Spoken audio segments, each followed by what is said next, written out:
শীতকালের সন্ধ্যাটা বেশ দীর্ঘ হয় আর এই সময় চটপটা বা মুখরোচক কোনো কিছু খেতে ইচ্ছে করে আর যেই চিন্তা ভাবনা করলাম আর সেটাই বাস্তবে রূপ ধারণ করলাম।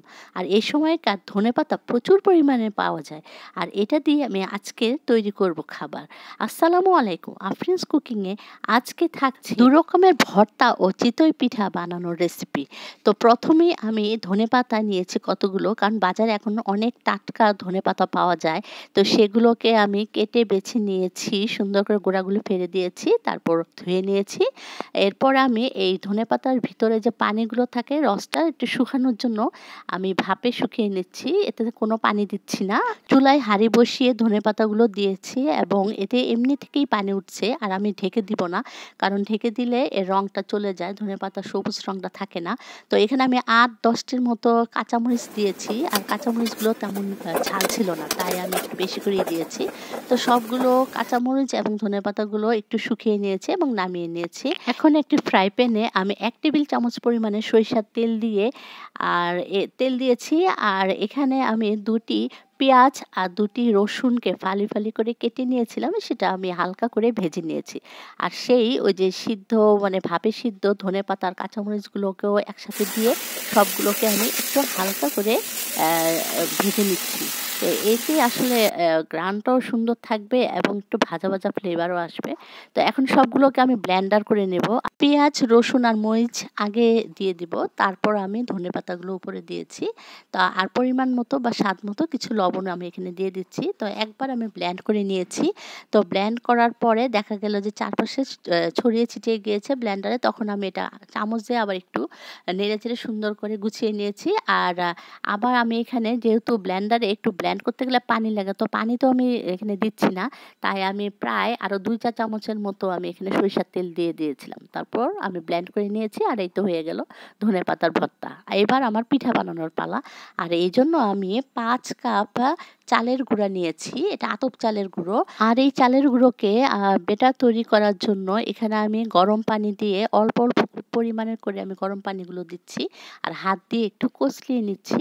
কচলিয়ে নিয়ে একদম সুন্দর করে মিহিভাবে এটাকে আমি একটা ঘন তরল বেটার তৈরি করে নেব। এটা আমার চিতই পিঠা তৈরি করার জন্য এই ঘন তরল বেটারটাকে আমি এখন ০.৫ ঘন্টা পরিমাণের মতো আমি এটা রেস্টে রেখে দিয়েছি, একটু ঢেকে রেখেছি। ০.৫ ঘন্টা পর আমি এইটা একটা হুইস্কি দিয়ে ভালো করে ঘন তরল বেটারটাকে একটু নেড়ে চেড়ে দিচ্ছি। তো আমি এখানে আমি লবণ প্রথমে দিইনি, তো এখন আমি স্বাদ মতো কিছু লবণও এখানে দিয়ে দিচ্ছি।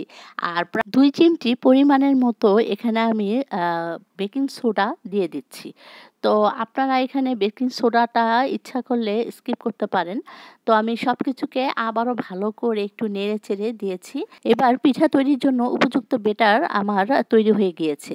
আমি এখানে এই ছোট্ট লোহার কড়াইটাতেই আমি বানাবো। আসলে পিঠাপুলি তৈরি করতে আমি খুব একটা অভিজ্ঞ নই, তবে আমার যখন যেটা খেতে মন চায় তো নিজে নিজে তৈরি করে ওইটাই বানিয়ে খাই এবং পরিবারের সদস্যদের খাই, তো প্রশংসাই পাই। আর আমাকে ভালোবেসে কেউ ব্যাড কমেন্টও করে।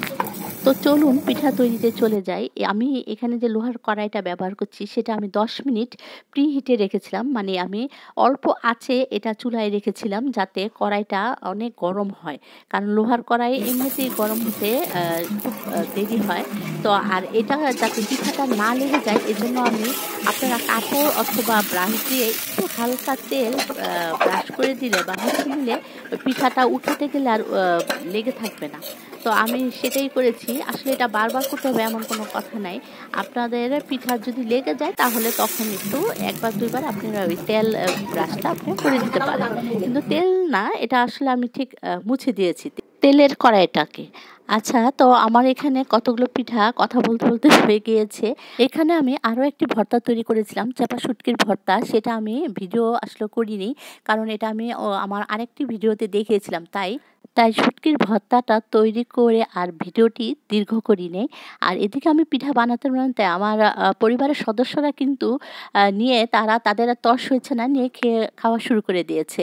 তো এই যে দেখুন পিঠার ভিতরের দিকটা তো ভালোই, আমার কাছে তো মনে হচ্ছে এবং সবাই প্রশংসা করছে যে খুব ভালো হয়েছে এবং ভর্তাও খুব সুস্বাদু হয়েছিল। তো এটা এতই সুস্বাদু ছিল যে আমার জন্য শুধু এইটুকুই বেঁচে ছিল। এবার বোঝেন অবস্থা।